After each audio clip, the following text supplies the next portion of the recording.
The Dubai skyline pierces the golden afternoon, glass towers reflecting wealth and ambition like a mirage of human achievement.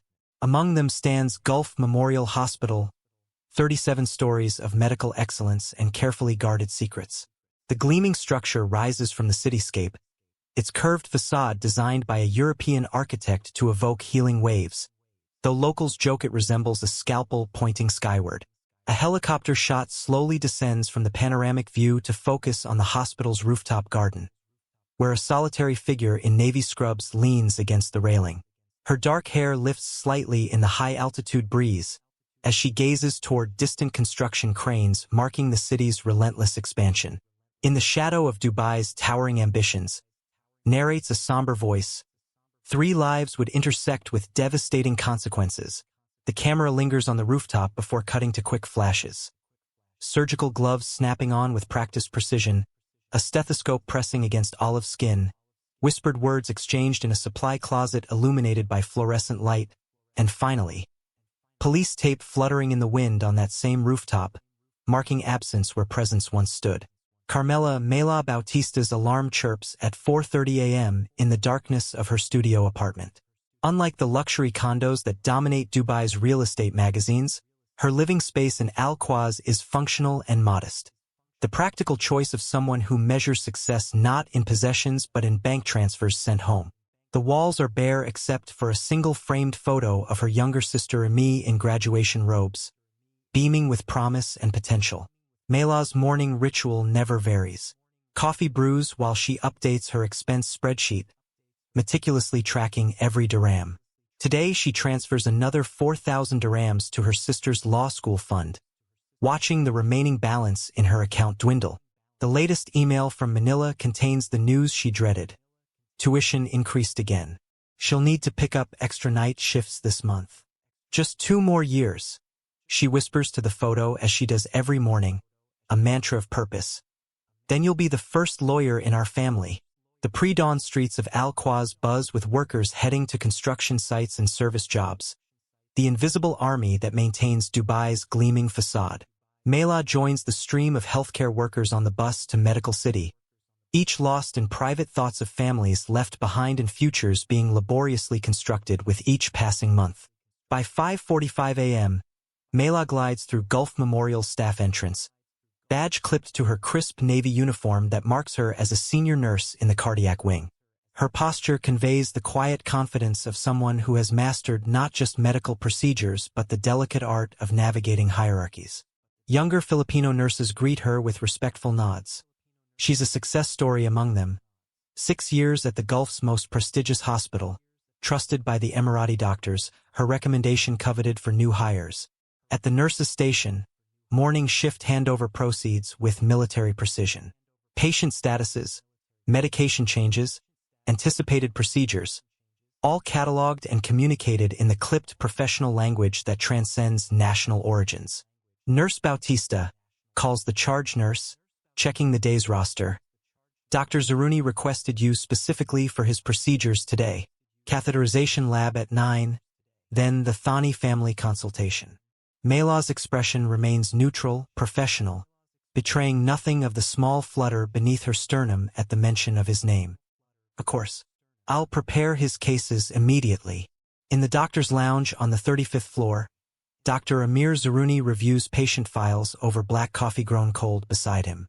Morning light illuminates his profile against floor-to-ceiling windows, strong jaw tensed in concentration, intelligent eyes scanning test results with practiced efficiency.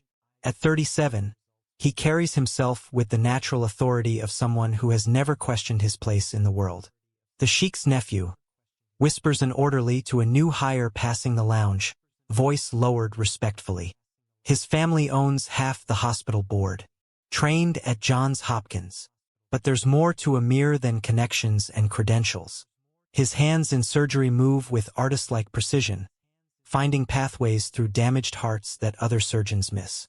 His diagnostic instincts have saved lives when technology and protocols failed. Yet behind his self-assurance lies a carefully concealed exhaustion, the weight of expectations accumulated since childhood. Amir absently twists the platinum wedding band on his finger, a gesture he's unconscious of when deep in thought. His phone buzzes with his wife's message, "Dinner with my father tonight. Don't be late again." He doesn't respond immediately, instead opening another patient file with deliberate focus. When the cardiac team assembles for morning rounds, Amir's gaze finds Mela among the staff. Efficient, focused, anticipating his needs before he voices them. Their eyes meet briefly across the patient's bed. Something unspoken passes between them, invisible to others yet electric in its intensity. "Nurse Bautista," he says with professional detachment that reveals nothing of their rooftop conversations. "You'll assist me in catheterization lab today. The patient has complex anatomy we discussed last week." On the neurology floor, Dr. Daniel Rojas works with gentle deliberation, explaining brain scan results to an anxious Emirati family. His Filipino-Spanish heritage gives him an approachable quality that patients respond to, the warmth of his mother's Manila background softening his father's Barcelona reserve. He switches effortlessly between Arabic with his patients, Tagalog with Filipino staff, and occasional Spanish when overwhelmed. A linguistic chameleon in a hospital where communication barriers can mean life or death. "Dr. Rojas saved my father when 3 other doctors gave up," a grateful visitor tells the receptionist while delivering an elaborate fruit basket. He's a miracle worker with those difficult neurological cases. The praise makes Daniel uncomfortable. He deflects compliments with practiced humility, redirects credit to his team, keeps colleagues at a measured distance. His residency visa approval, renewed just 6 months ago after anxious waiting, hangs framed in his office, a constant reminder of his tenuous status despite exceptional skills. During lunch, Daniel sits alone in the cafeteria reviewing MRI scans until Mela appears with coffee for them both, setting it down beside his untouched meal. "You forgot to eat again," she chides with the familiar concern of shared cultural understanding. The brain surgeon neglecting his own brain nutrition. "My hero," he says with genuine warmth. Their shared Filipino heritage allowing for a familiarity he permits with few others in this stratified environment. "These Venezuelan triplets with synchronized seizures have consumed my morning." Their conversation flows easily between professional challenges and personal connections to home. When Mela mentions her sister's law school struggles with increased tuition, Daniel listens with undivided attention, his eyes reflecting compassion that makes her feel truly seen in a city where expatriates often feel invisible. In his corner office overlooking the city he's helped shape, Sheikh Faisal Al-Nuaimi reviews hospital expansion proposals with measured consideration. At 64, he embodies old Dubai meeting new, traditional dishdasha contrasting with the ultramodern building, prayer beads in one hand and smartphone in the other, traditional values navigating contemporary realities. The ethics committee has concerns about the new international hiring policies. His assistant informs him, placing another document in his review pile, particularly regarding cultural orientation requirements. "The hospital's reputation depends on exceptional staff," Faisal responds, his voice carrying the quiet authority of someone rarely questioned. "But we must ensure cultural sensitivity remains paramount. Arrange a meeting with HR." His gaze drifts to the silver-framed photo on his desk. Amir as a boy, holding his first stethoscope, Faisal's hand on his shoulder. The pride in that captured moment remains undiminished. His nephew has fulfilled every expectation professionally, bringing prestige to family and institution alike. If only his personal matters were equally satisfactory. The arranged marriage to his cousin's daughter, strategically impeccable, personally strained, remains a point of private concern. Later that afternoon, Sheikh Faisal notices his nephew and Nurse Bautista in the corridor, discussing a patient chart with professional focus. Nothing inappropriate in their interaction, yet something in their carefully maintained distance triggers his instinct for potential problems, an instinct honed through decades of hospital governance. "The Filipino nurses are exceptional workers," he remarks casually to the hospital director during their weekly meeting. "But we must remember they come from different moral frameworks than our doctors. Cultural boundaries require vigilance." The hospital rooftop garden, an architectural afterthought converted to staff sanctuary, becomes increasingly significant as autumn brings tolerable evening temperatures. Security cameras monitor the main areas, But the northeastern corner behind ventilation units offers rare privacy in a hospital where professional personas rarely slip. It's here that Mela first encounters a mere outside professional contexts. She's working a double shift and escapes for fresh air at dusk, believing the roof empty. Nurse Bautista. Amir's voice startles her from behind the mechanical housing. He's smoking, forbidden on hospital grounds, doubly inappropriate for a cardiologist who daily witnesses tobacco's consequences. Dr. Zaruni. She straightens, maintaining professional distance, turns to leave. Please, he says, voice softening in a way she's never heard during rounds or procedures. Stay. I could use the company. Against better judgment, she remains. Their conversation begins with safe topics, difficult cases, hospital politics, but gradually reveals shared frustrations beneath professional veneers. Her financial pressures supporting family from afar. His suffocation beneath family expectations. Neither mentions his wife directly, yet her absence in his story speaks volumes. When their break ends and they return to separate floors, something has shifted between them. A door opened that professionalism had previously kept sealed. The following week, Daniel invites Mela to a healthcare conference reception at a downtown hotel. Professionally appropriate yet personally meaningful. Among international medical professionals discussing neurological advances, they find moments of connection beyond hospital hierarchies. When he confides his fear of contract non-renewal if certain aspects of his private life became known, she offers reassurance instead of questions. Dubai can be paradise or prison, he tells her as they share a taxi afterward. City lights reflecting in the window between them. It depends on who holds your visa. He walks her to her building entrance, hesitates as if wanting to say more, then squeezes her hand before leaving. The gesture's ambiguity, friendship or something more, lingers with her as she climbs the stairs to her apartment. That night, Mela receives a call from Bacolod. Her sister's voice trembles with anxiety about academic pressures and financial realities. They're increasing tuition again next term. I don't know if I can continue. You will, Mela promises, already calculating which small luxury she can eliminate from her Spartan life. Whatever it takes. This is what we've worked for. As she ends the call, a text message illuminates her phone screen. From Amir, rooftop, tomorrow after your shift. She stares at the message for a long time, understanding all it implies and risks. Her thumb hovers over the keyboard before typing a response that will alter the trajectory of multiple lives. Yes, the hospital takes on different rhythms after sunset. Daytime's clinical efficiency gives way to night shift's intimate hush. Monitor beeps more pronounced in quieter corridors, footsteps echoing with greater significance. Conversations acquiring the confidential tone that darkness seems to demand. For Mela, these transitional moments between shifts create opportunities, windows where her presence in various departments raises fewer questions. Autumn progresses, bringing subtle changes to Dubai's relentless heat. On the rooftop, evening temperatures become almost pleasant, the city's lights creating a backdrop that feels separate from the medical realities below. Here, Mela's relationship with Amir evolves beyond professional consultation or friendly conversation. Their first kiss comes during a rare November rainstorm, unexpected weather matching unexpected emotion. Lightning illuminates the city below them in stuttering snapshots as water darkens the concrete beneath their feet. His urgency both thrills and unsettles her, passion mixed with a possessiveness she senses but cannot yet name. This is madness, she whispers against his mouth, rational mind battling awakened desire. Then let's be mad, he answers, pulling her deeper into the rooftop's shadows where security cameras cannot reach.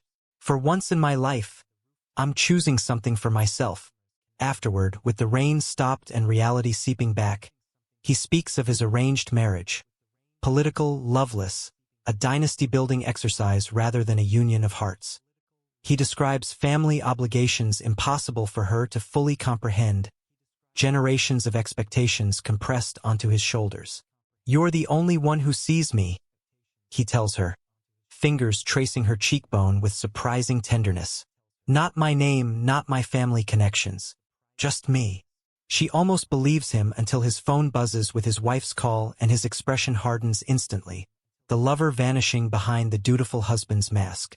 He answers with practiced warmth while Mela silently gathers herself, reminded of boundaries she's already crossed and hierarchies that remain despite physical intimacy. When she passes Sheikh Faisal in the corridor the next morning, she can't meet his eyes, certain her transgression must somehow be visible. Something in his measured gaze suggests he sees more than he acknowledges, evaluates more than he reveals. Daniel's relationship with Mela unfolds differently, slower, built on accumulated moments of understanding rather than stolen passion. They create a ritual of coffee after difficult cases, speaking in Tagalog about homesickness and ambition. Cultural references that need no explanation between them become their private language in a hospital where they're both perpetual outsiders despite professional acceptance. When he learns of her sister's financial struggles, he offers a connection at a scholarship foundation where a medical school classmate works. The gesture, practical rather than grand, touches her deeply.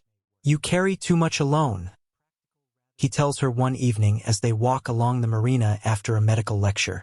Dubai's skyline shimmers on the water's surface, the city perpetually performing its success story for residents and visitors alike. "I've never had the luxury of sharing the load," she answers, years of self-reliance evident in her posture. Their first intimate encounter happens at her apartment after she receives news that her mother is ill back in Bacolod. Nothing serious yet, but a reminder of distance and helplessness. Daniel brings Filipino food from the small authentic restaurant in Satwa, offers comfort without platitudes. His tenderness that night feels like homecoming rather than escape, recognition rather than distraction. In the pre-dawn light, he traces patterns on her shoulder and speaks of his complicated relationship with identity and belonging. In Spain, I'm too Filipino. In the Philippines, too Spanish. Here, I'm whatever keeps my residency secure. She understands professional survival in ways only fellow expatriates can. They form an alliance built on mutual recognition of life's compromises, finding authenticity within necessity's constraints. Neither man knows about the other, yet subtle competitions emerge in hospital interactions. Amir assigns Mela to his most complex cases, ensuring proximity during intense procedures where adrenaline and intimacy blur. Daniel leaves journal articles in patient files that only she would understand, references to neurological conditions with treatments pioneered in Manila. Their attention feeds something long neglected in her, the hunger to be valued beyond utility, to be seen as complete rather than functional. December brings the hospital's annual gala, an elaborate affair at Jumeirah Beach Hotel where strict professional hierarchies are temporarily relaxed amid crystal chandeliers and strategic philanthropy. Mela wears her one formal dress, midnight blue, modestly elegant, purchased for her sister's college graduation and carefully preserved. Both men notice her arrival separately, their reactions tellingly different. Amir's possessive gaze tracks her across the room while he stands with his elegantly dressed wife, whose family connections to healthcare ministry officials necessitate his attentive performance. Daniel offers a warm smile from the international physician's table, raising his glass slightly in acknowledgement of their shared secret, two Filipinos navigating Dubai's complex social waters. Sheikh Faisal observes all three from his position at the head table, his concerns crystallizing as he watches his nephew's attention stray repeatedly from appropriate conversation with potential donors.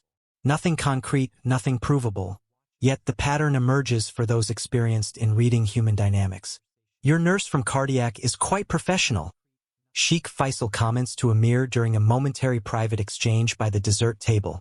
"I understand she sends most of her salary home to support her family's education. Admirable dedication. Many of our foreign staff do," Amir answers neutrally, accepting a coffee from a circulating waiter. "Indeed, such dedication to family is admirable.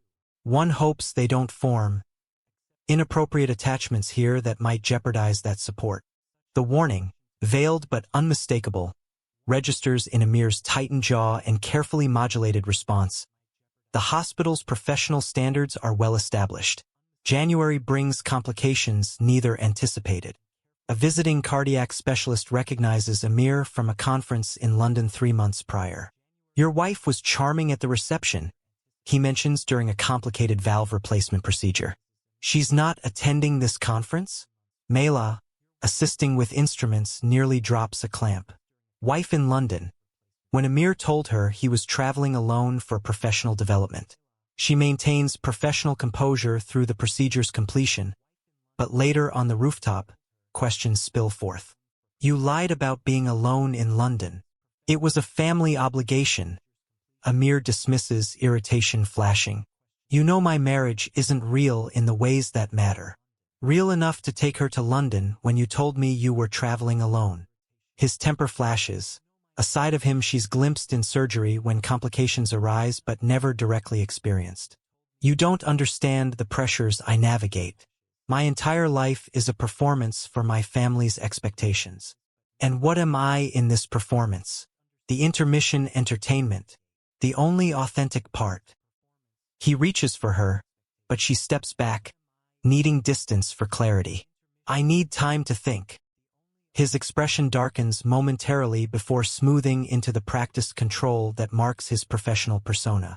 Of course, take whatever time you need.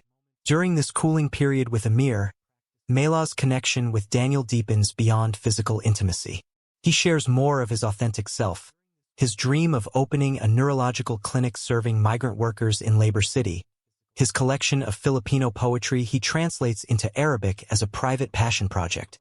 When rumors circulate about hospital budget cuts threatening foreign staff positions, Daniel helps organize affected employees, drawing administrative attention that could endanger his own standing.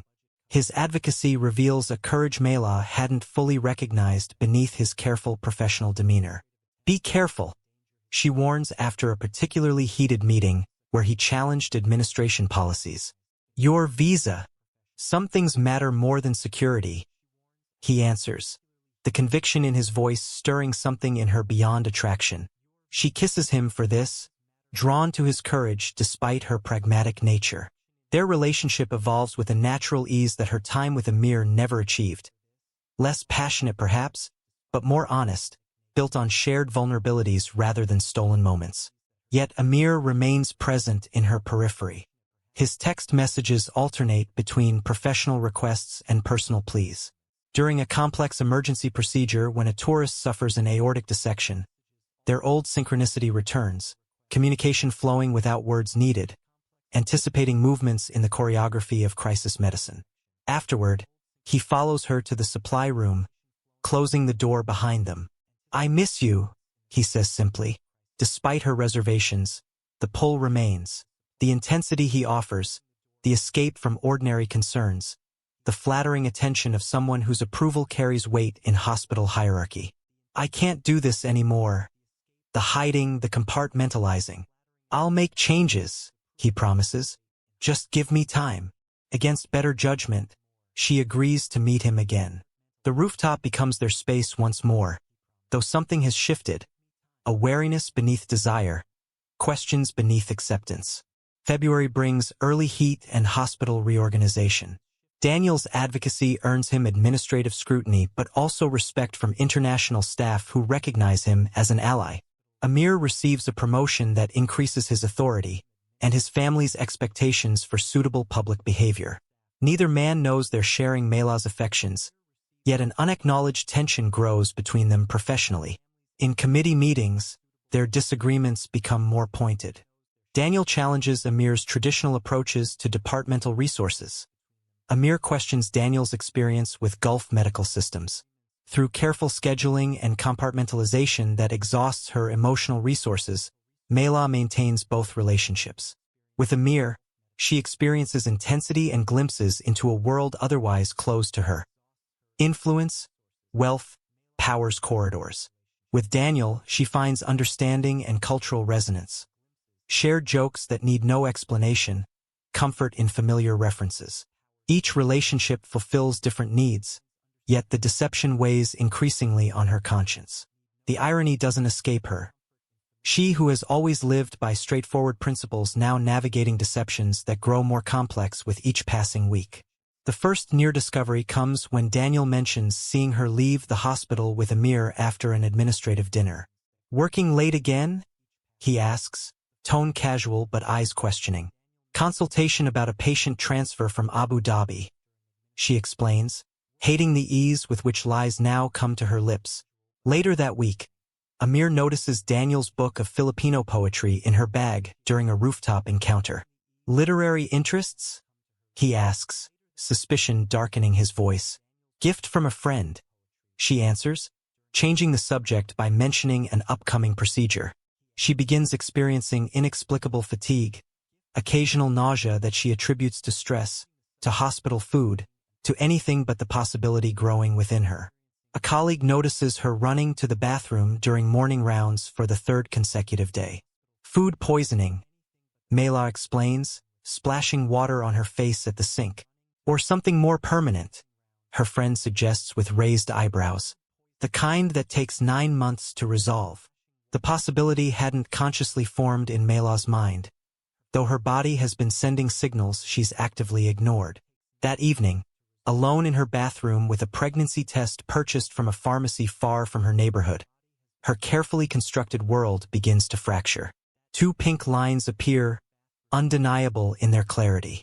She sits on the bathroom floor for hours, calculating possibilities, consequences, options. Her phone buzzes repeatedly, Amir checking why she missed their rooftop meeting, Daniel sending an article about neuroplasticity he thought she'd enjoy. Each message compounds the impossible situation. Her sister calls with excitement about her upcoming internship at a prestigious law firm in Manila, made possible by Mela's years of sacrifices. You've given me everything, Emi says, voice bright with promise. Someday I'll make it all worth it. Mela touches her abdomen, thinking of new complications, new responsibilities forming within her. Something will have to change. Someone will have to choose her, finally.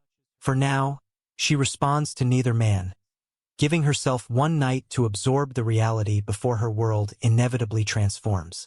Tomorrow, decisions must be made. Lives will change course. In her dreams, she stands on the hospital rooftop, looking down at the dizzying height, feeling both terrified and strangely free. March in Dubai brings suffocating heat that turns the hospital's glass facade into a shimmering mirage. Inside, climate-controlled corridors offer escape from the natural world. Yet Mela finds herself increasingly trapped by circumstances of her own creation. The pregnancy test results demand action, yet she delays. 1 week passes, then another. Morning sickness becomes her unwelcome companion, forcing strategic exits from procedures and creative excuses to colleagues. Her scrubs, once perfectly fitted, feel subtly constraining around her midsection, a physical manifestation of her closing options. In the staff washroom, Mela splashes cold water on her face after another wave of nausea. The mirror reflects shadows beneath her eyes, the slight pallor that has replaced her usual warm complexion. You should see Dr. Noor in OB, suggests a Filipino nurse who finds her there.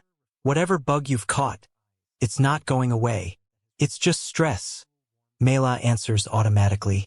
The colleague's knowing look conveys skepticism. We all recognize the symptoms, Mela. Question is, does the father? The word father hits her with unexpected force. There should be certainty in that term, not the confused reality of her situation. She calculates dates in her head, but the timeline offers no clarity. The child could belong to either man. That evening, Mela sits alone in her apartment, 2 unsent messages drafted on her phone. One to Amir, one to Daniel. Each begins with the same impossible words. I need to tell you something important. Neither message feels right. Neither man has offered her more than fragments of themselves. Why should she expect either to embrace this complication? The decision crystallizes unexpectedly at 2 a.m. She can't continue this suspended state. She deserves clarity, as does the life growing within her. Tomorrow she will speak truth, whatever the consequences. Amir first. She requests a private consultation at the end of their shared shift. They meet in his office, clinical, impersonal, nothing like the rooftop where their relationship exists in a separate reality. I'm pregnant, she says without preamble, standing rather than sitting in the chair he offers. Amir freezes, expression cycling rapidly through shock, calculation, and something darker. Are you certain? 7 weeks, approximately. Approximately. His voice sharpens on the word. Meaning, Mela meets his gaze directly. Meaning there's another possibility. Daniel, not a question. Amir's face transforms, fury replacing shock. You've been with him too. Yes. All this time? While we. Does it matter? You're married, Amir. Did you expect fidelity from your side arrangement? His hand slams against the desk, startling her. You were never just an arrangement. I shared things with you I've never told anyone. Except your wife. My wife is a political alliance, not a marriage. You know this. The raised voice causes a passing nurse to glance toward the office. Amir immediately lowers his tone, switching to Arabic for privacy before continuing in English. Does he know? Not yet. And what do you expect from me? The question hangs between them, the core issue she's avoided confronting. What does she expect? What does she want? I don't know, she admits. I needed you to know before I make any decisions. His expression hardens, the physician replacing the lover. There are services discreetly handled. I have connections. No one would ever know. The clinical detachment of his solution chills her. Is that what you want? What I want is irrelevant. My family name, my position here. There are realities you don't understand. I understand perfectly. Mela moves toward the door. You've given me the clarity I needed. His hand catches her arm. Mela, wait. I need time to process this. It's complicated. Not anymore. She leaves him standing in his office, her heart hollowed by his reaction, yet somehow lighter for having spoken truth. Daniel's response couldn't be more different. They meet at a small cafe far from the hospital where medical staff rarely venture. When she tells him, his hand immediately covers hers across the table. Are you all right? How are you feeling? The genuine concern in his voice nearly breaks her. She hadn't realized how starved she was for simple compassion. Overwhelmed, she admits. And there's something else you should know. Amir and I know. She stares at him, uncomprehending. Dubai is smaller than it seems, especially for expatriates. Daniel explains gently. I've seen how he looks at you. I suspected for some time. And you never said anything? What right did I have? We never discussed exclusivity. We're all seeking connection in this transient place. His understanding disarms her. The baby could be his. Daniel nods slowly. I assumed that possibility. He suggested terminating the pregnancy. Discreetly, something flashes in Daniel's eyes. Anger quickly controlled. And what do you want? The question Amir never truly asked. I don't know yet, but I won't be pressured into a decision. Whatever you choose, you're not alone. He squeezes her hand. I'm here, regardless of biology. His support should comfort her, yet it introduces new complications. Daniel's residency status remains precarious. A child would further jeopardize his position. She can't allow him to sacrifice his career for her situation. The following day, an unexpected message appears on Mela's phone. My office. 3 p.m. Sheikh Faisal. Dread pools in her stomach as she presents herself at the appointed time. Sheikh Faisal's office feels deliberately intimidating. Positioned on the top floor with views overlooking the city he helped build. Nurse Bautista. He greets her with professional courtesy that does nothing to mask the calculation in his eyes. Please sit. She remains standing. Have I done something concerning, Sheikh Faisal? My nephew is troubled. The statement hangs in the air between them. He came to me with a delicate situation. Mela's face burns with humiliation and anger. My personal matters are not hospital business. When they involve the reputation of prominent hospital leadership, they become my business. His tone remains measured, almost paternal. Amir has responsibilities beyond his personal desires. Responsibilities to family, to this institution, to our community's values. I've never asked him to abandon those responsibilities. Yet your condition presents complications. Her hand instinctively moves to her abdomen. My condition? Nurse Bautista. Sheikh Faisal sighs, seemingly disappointed by the need for explicit language. The child. A situation that would bring shame to multiple parties if handled incorrectly. There is no shame in new life.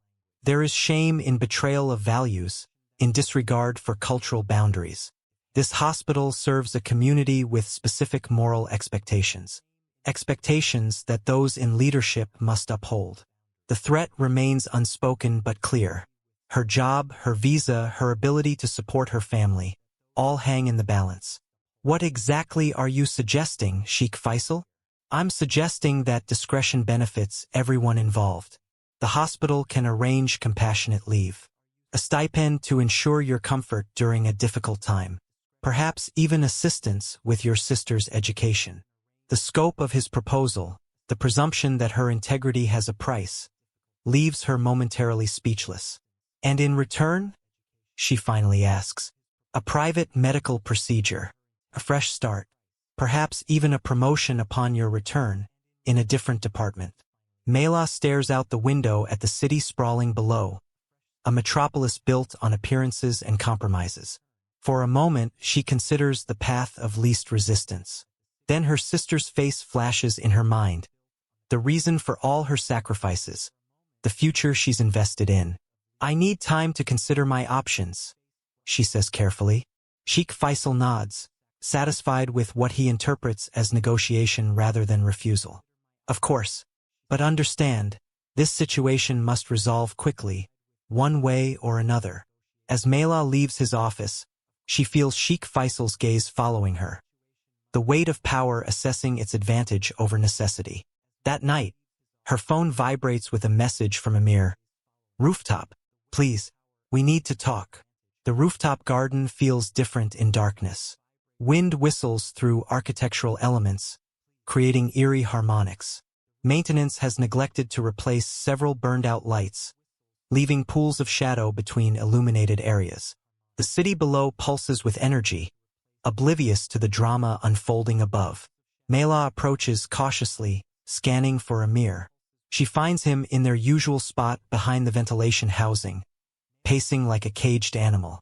You spoke to your uncle, she says, keeping distance between them. Amir stops pacing, his expression unreadable in the half-light. I needed guidance. This affects my entire family. This affects me most directly. He only wants to help, to find a solution that protects everyone involved. A solution that erases my child and pretends nothing happened. Anger rises in her voice. That's not protection. That's preservation of your convenience. You think this is convenient for me? Amir steps closer, his controlled facade cracking.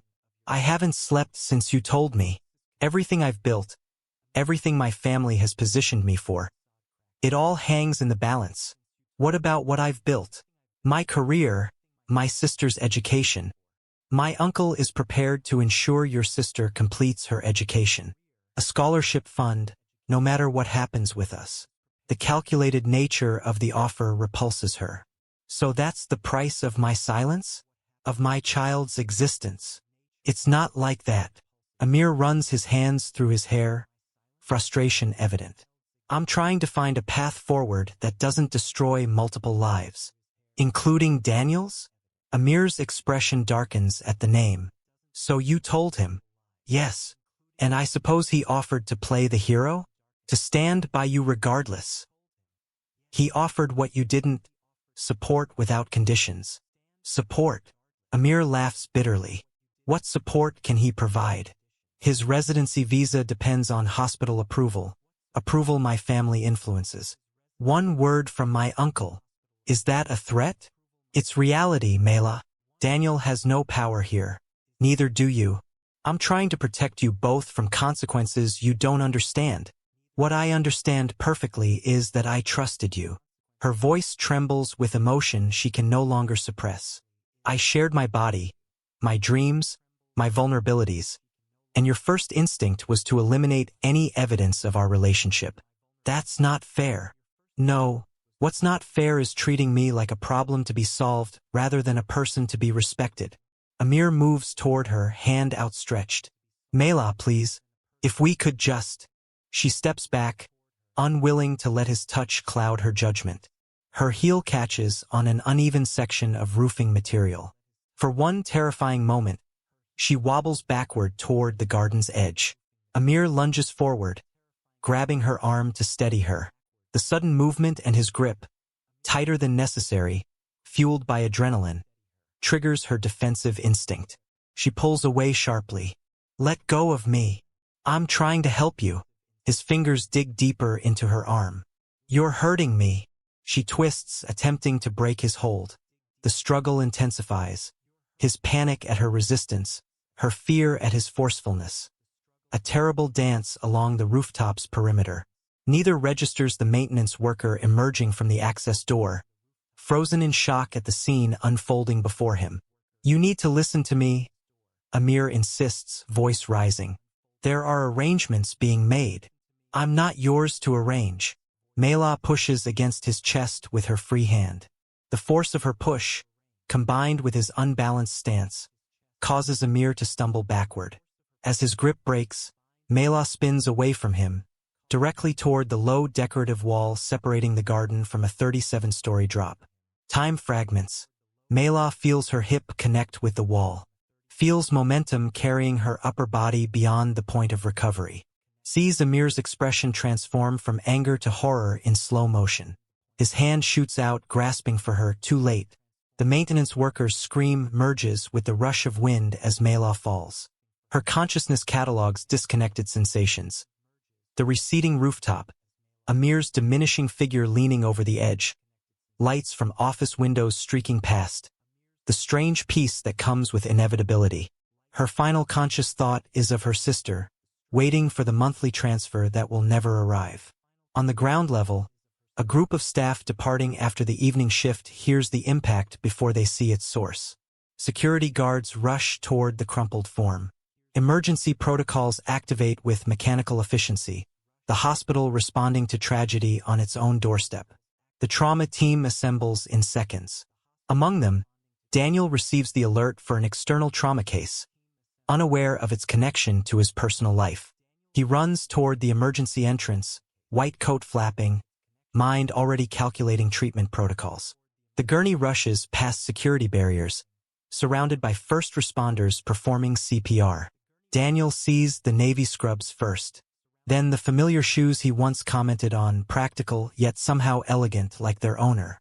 Recognition hits him physically, buckling his knees momentarily before professional training forces him upright.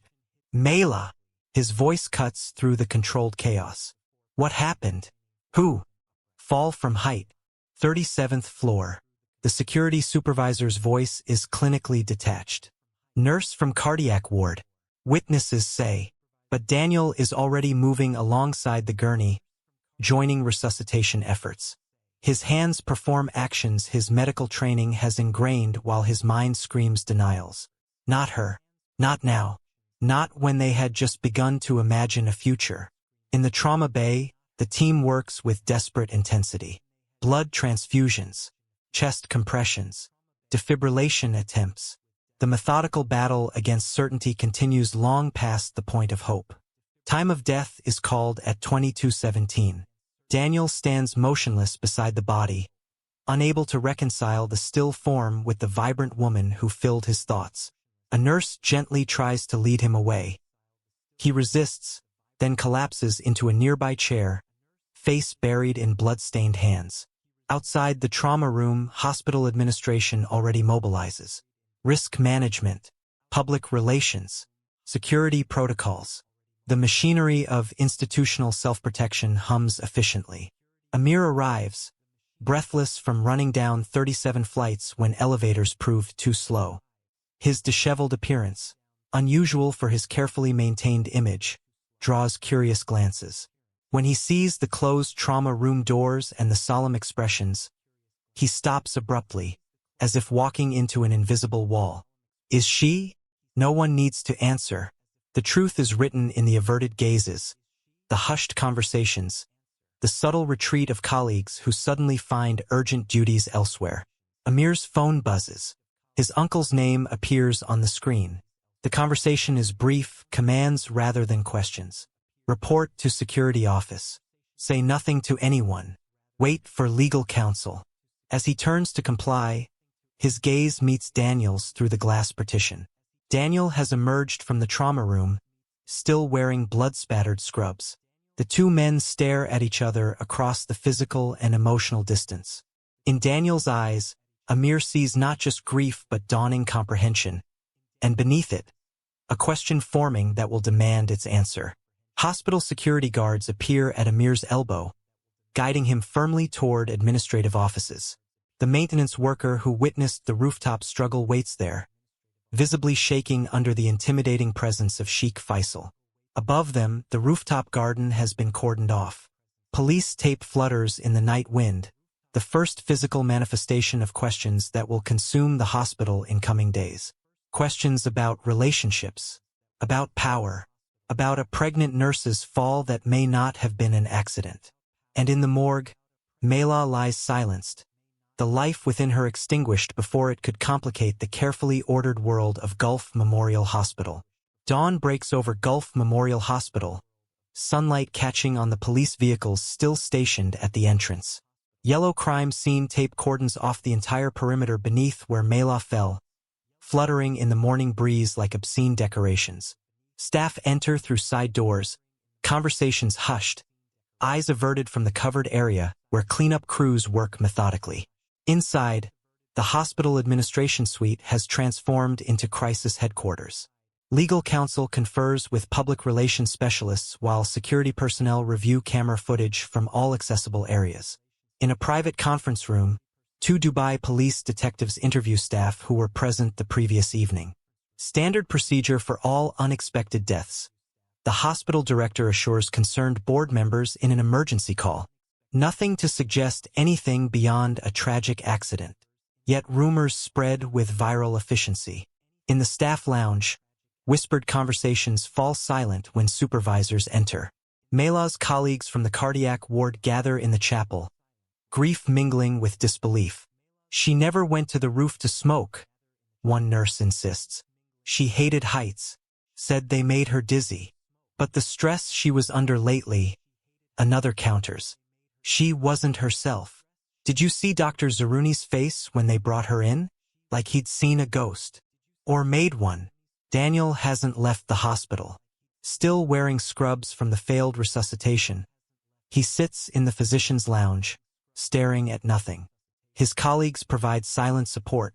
Coffee appears at his elbow, schedules rearranged to cover his patients. No one mentions the visible tear tracks on his face or the blood, her blood, still staining his sleeve. When the police detectives approach him, he answers their questions mechanically. Your relationship with Nurse Bautista? We were close. His voice sounds foreign to his own ears. How close? We were seeing each other.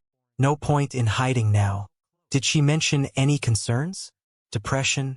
Financial problems? Daniel's focus sharpens. She wasn't suicidal, if that's what you're suggesting. We're exploring all possibilities, doctor. Then explore the rooftop. Explore why a woman terrified of heights would be there at night. Explore who else was with her. The detectives exchange glances. Do you have specific information suggesting someone else was present? Daniel hesitates. Suspicion isn't evidence, and accusations against the Sheikh's nephew without proof would end more than just his career. Check the security footage, he finally says. She wouldn't have been there alone. In the executive wing, Sheikh Faisal conducts his own investigation. The maintenance worker, a boss, sits uncomfortably in a plush chair, eyes fixed on the elaborate carpet. Tell me exactly what you saw, Sheikh Faisal instructs, his tone deceptively casual. Abbas swallows visibly. I was checking the ventilation units as scheduled. I heard voices, angry voices. Could you identify them? Dr. Zaruni, certainly, and the Filipino nurse from cardiac. They were arguing. About. I couldn't understand everything. Something about arrangements, about respect. Then I saw them struggling. Sheikh Faisal's expression remains impassive. Struggling how? He was holding her arm. She tried to pull away. There was pushing. Abbas stops abruptly. Continue. She pushed him. Then she... She fell. Abbas's voice drops to a whisper. It happened so fast. Did Dr. Zaruni push her? No. No, she lost balance when she pulled away. He tried to grab her but couldn't reach. Sheikh Faisal nods, considering. You understand the sensitivity of this situation? The impact such a misunderstanding could have on the hospital's reputation? On Dr. Zaruni's career? The implication hangs heavy in the air. I understand, Sheikh. Good. The police will need your statement.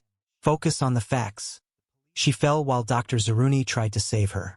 The rest is unnecessary detail. In a separate security office, Amir sits alone, devastation etched across his features. When his uncle enters, he doesn't look up. The police have questions, Sheikh Faisal says without preamble. I've arranged for our attorney to be present. I don't need an attorney. I didn't. Regardless of what happened, you need protection. Your position, our family name. She's dead, uncle.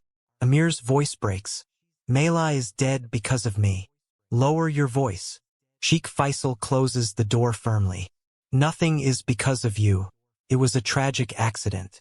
That is what the witness saw. That is what the hospital record will show.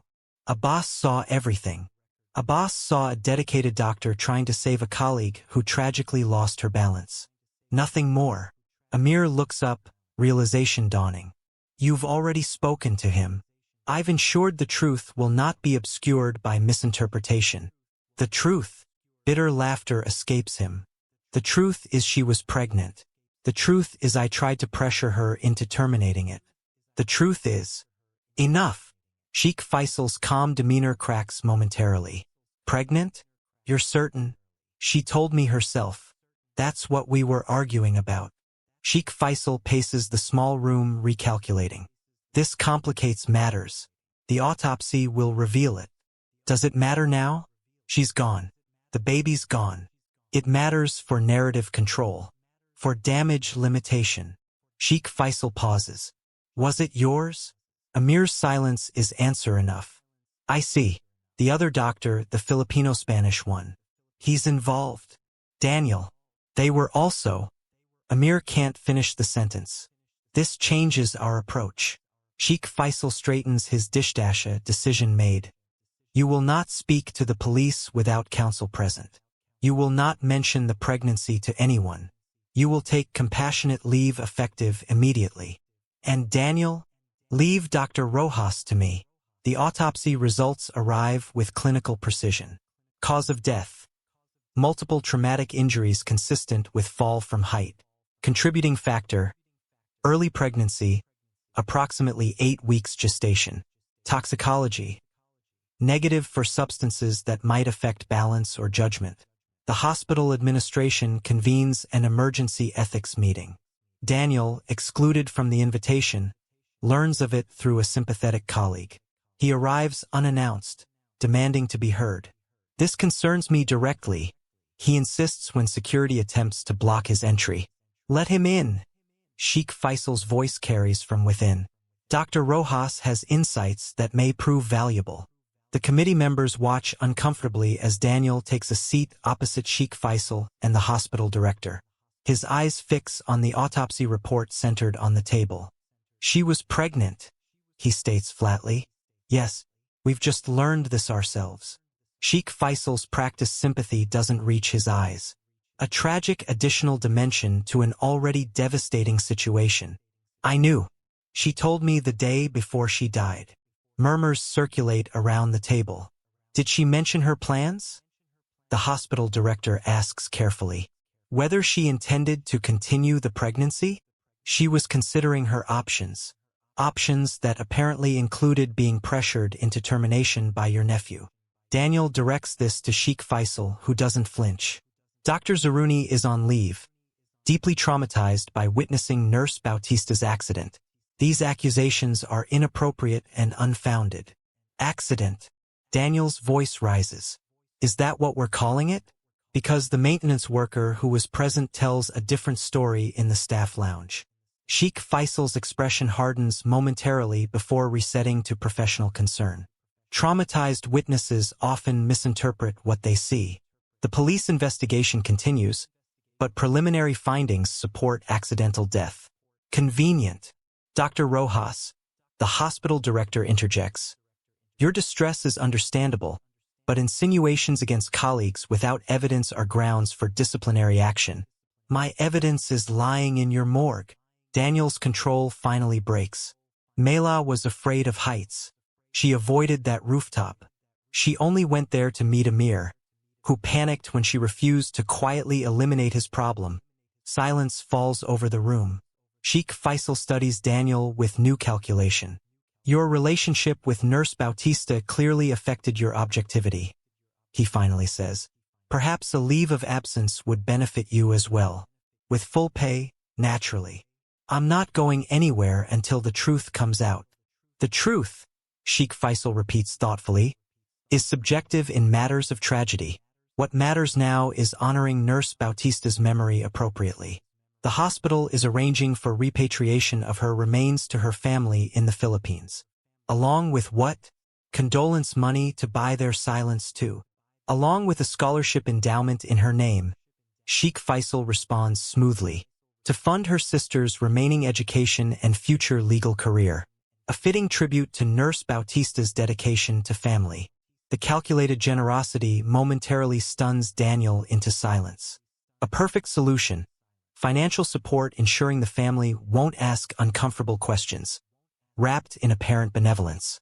Her sister deserves to know what really happened, Daniel finally says, voice lowered but intensity undiminished. Her sister deserves to complete her education without the additional trauma of contested narratives. Sheikh Faisal counters. Wouldn't Nurse Bautista want her sacrifices to ultimately fulfill their purpose? Daniel has no answer for this. The manipulation is elegant, using Mela's own priorities against any challenge to the official story. As the meeting concludes, Sheikh Faisal approaches Daniel privately. Your dedication to your colleague is admirable, Dr. Rojas. But consider carefully how you proceed. Residency visas can be complicated to maintain when one becomes entangled in ongoing investigations. The threat couldn't be clearer. Are you suggesting I remain silent about what happened? I'm suggesting you honor Mela's memory by ensuring her sister's future remains secure. The endowment has certain conditional aspects that benefit from institutional harmony. Daniel stares at the older man, understanding fully the choice being presented. His truth or Ami's education. The same impossible decision Mela faced throughout her life. Sacrifice principle for practical necessity. In the hospital chapel that evening, a memorial service brings together staff from all departments. Photographs of Mela show a woman often serious but occasionally revealing a brilliant smile. Her colleagues share memories of her professionalism, her quiet kindness, her dedication to patients. Conspicuously absent, Amir, officially on compassionate leave. Present but silent, Daniel watching Sheikh Faisal deliver a measured tribute to one of our international family taken too soon in a tragic accident. Later, alone in the chapel, Daniel places a small book of Filipino poetry beside Mela's photograph. I'll find a way, he whispers, whatever it takes. 1 week after Mela's death, Gulf Memorial Hospital has resumed its efficient rhythms. The police investigation concludes with the expected finding: accidental death.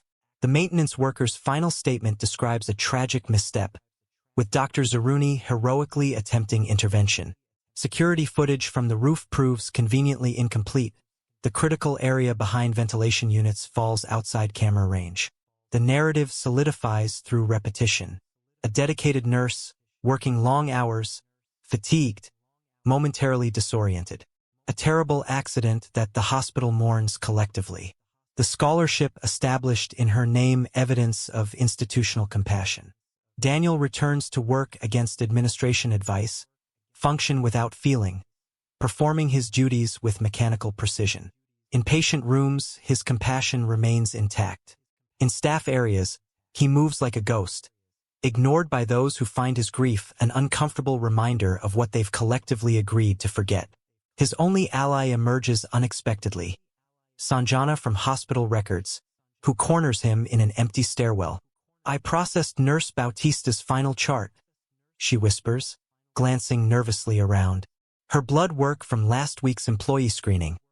I saw irregularities they're trying to hide. The pregnancy? Yes, but something else. Someone accessed the system after her death, changed result dates, as if they needed to establish something about the timeline. Daniel's pulse quickens. Can you prove this? System keeps access logs. I made copies before IT maintenance erases them. She presses a flash drive into his hand. Be careful with this. I have family depending on my job. The drive contains more than access logs. Daniel discovers Mela's complete medical history, including fertility tracking in her patient portal. Private data pointing to conception timing that aligns with only one possibility. Amir's child. The certainty should hurt more than it does, but Daniel finds unexpected relief in the knowledge. Not his biological responsibility, yet he feels no less connected to what happens next. Meanwhile, Bautista arrives in Dubai, shell-shocked by grief yet demonstrating the same core strength that characterized her sister. The hospital provides VIP treatment, private accommodation, personal liaison, expedited repatriation arrangements. Sheikh Faisal himself presents the scholarship endowment documents, explaining the generous terms that will support her through law school and beyond. Your sister's contribution to our hospital family will never be forgotten, he assures her with practiced sincerity. Daniel watches from a distance, strategic in his approach. Only after official meetings conclude does he introduce himself carefully, as merely a colleague who respected Mela. They meet at a small Filipino restaurant away from hospital surveillance. They're calling it an accident, Emi says without preamble, stirring her untouched coffee. But my sister was afraid of heights. She wouldn't go to the edge of our second-floor balcony at home. I know. Then why was she on the roof? What aren't they telling me? Daniel weighs his response carefully. Sheikh Faisal's threat remains active. The scholarship contingent on institutional harmony. Mela's sister deserves truth, but also the future Mela sacrificed everything to ensure. Your sister was caught between powerful interests and her own integrity, he finally says. She always put your future first, no matter the personal cost. Emi studies him with her sister's perceptive gaze. You weren't just colleagues, were you? No. And Dr. Zaruni?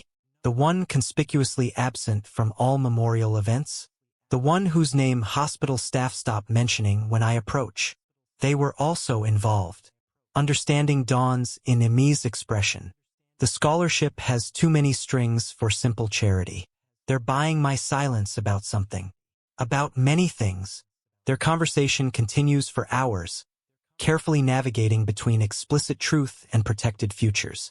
By evening, an unspoken agreement forms. Justice tempered by pragmatism, the legacy Mela would have wanted preserved. 3 days later, Emi meets privately with Sheikh Faisal before her scheduled departure. Her law school training already evident in her composed approach. I've reviewed the scholarship terms, she begins without preamble. I propose amendments. Sheikh Faisal's surprise quickly shifts to calculated assessment. Amendments. The current structure positions me as a passive recipient. I prefer active engagement with my sister's legacy. She slides a document across his desk. A foundation board position. Access to establish similar scholarships for other Filipino healthcare workers. My sister's name associated with workplace safety initiatives. These terms would significantly alter our arrangement. Yes, they would transform hush money into actual memorial. Her directness, so like her sister's, momentarily disconcerts him. My alternative is rejecting the scholarship entirely and pursuing my own investigation with international media assistance. Sheikh Faisal studies her with newfound respect. Dr. Rojas has been advising you, I assume. My sister raised me to think for myself. But yes, Daniel provided context you omitted. A long silence follows as Sheikh Faisal recalculates power dynamics. Finally, he nods. I believe we can accommodate reasonable modifications while maintaining appropriate discretion. Discretion doesn't require deception. The police investigation's conclusion stays unchallenged. My sister's memory gets honored authentically. Everyone maintains dignity. And Dr. Zaruni receives the consequence of living with his actions. Nothing more, nothing less. Later that day, in a small side chapel, Emi conducts a private Filipino prayer service before her sister's repatriation. Daniel attends, as do several nursing staff. Surprisingly, Sheikh Faisal appears briefly, paying respects with cultural sensitivity before departing.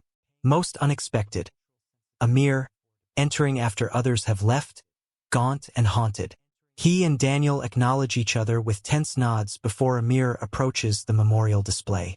He places a small velvet box beside the flowers, opens it to reveal a platinum pendant. "I had it made for her birthday," he explains to no one in particular. Before everything collapsed, Emi steps forward from the shadows. "You're Dr. Zaruni." Amir startles, then composes himself with visible effort. "Yes, and you must be Mela's sister. The resemblance is—" "Tell me one thing," Emi interrupts. "In your last conversation, what did my sister want most?" The directness of the question strips away Amir's professional veneer. "Respect," he whispers after a long pause.